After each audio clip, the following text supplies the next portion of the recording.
And now we are joined over the phone by Ambassador Gamal Bayoumi, former Assistant Foreign Minister. Good afternoon, Mr. Ambassador. Good afternoon. How are you? Good, sir. So, sir, first let's start by the significance of the visit by the Sudanese President of the Sovereign Council to Egypt and its timing. Very important for the two countries, for the region, and even for persons like myself. Yes. I lived in Egypt when it was one united country.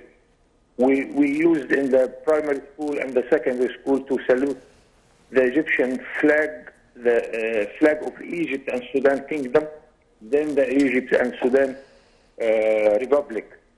Up till I was in the university, the head of the student council was a Sudanese, Mohammed Abdul Aziz. So I am so happy that once more we are joined by our brothers of the Sudan. And I am a little bit worried about what is happening in Sudan. Sudan separated itself from Egypt because of the families, because of the tribes and the parties. Now Sudan itself, it is divided in two Sudans, North Sudan and South Sudan.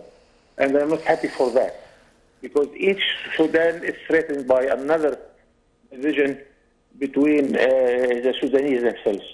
Why? Because some people look to the tribe and the parties and the families in much more solidarity, much more than they give to their country. In cases like that, and I have seen cases like that in Africa, people go to the army, because the army is always looking to one country, one united country. Here we have a worst case in Sudan, where the army is divided among itself. So here the role of Egypt, because it is a well-accepted partner, we have the confidence of all the parties in Sudan and in any country around us in the Arab world. And I think here comes the Egyptian role to bring the Sudanese back to their unity, whether in the north or in the south, and we have good relations with both of them. And here, let us see that, inshallah, that Sudan is becoming again a good supporter of the Arab unity and for the Sudanese unity above all. So, sir, how do you weigh Egypt's stance concerning the current situation in Sudan and the means of restoring security and stability?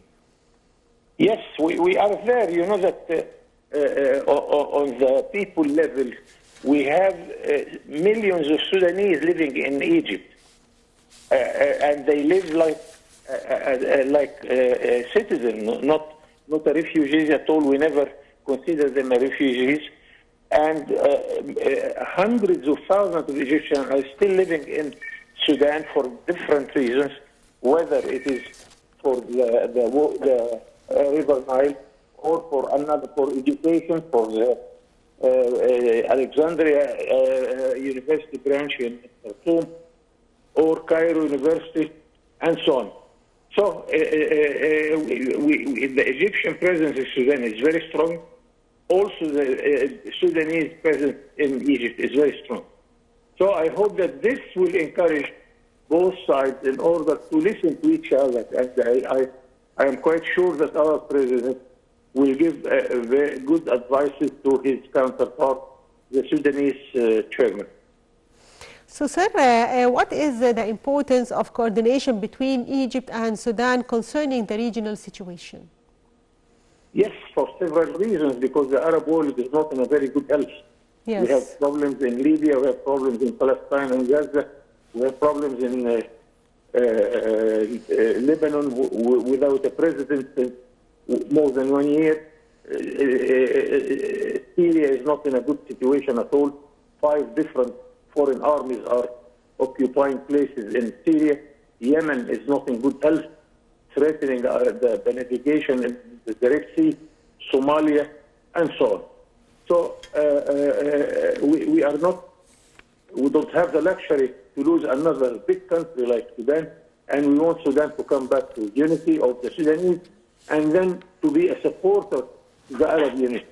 Hope that this will have its way, and I am sure that such a meeting will contribute for what we are talking about. So, sir, one final question. How do you evaluate Egypt's role in supporting the African countries and boosting sustainable developments in the continent? I am always proud to say that Egypt is the most acceptable face in Africa. Yes.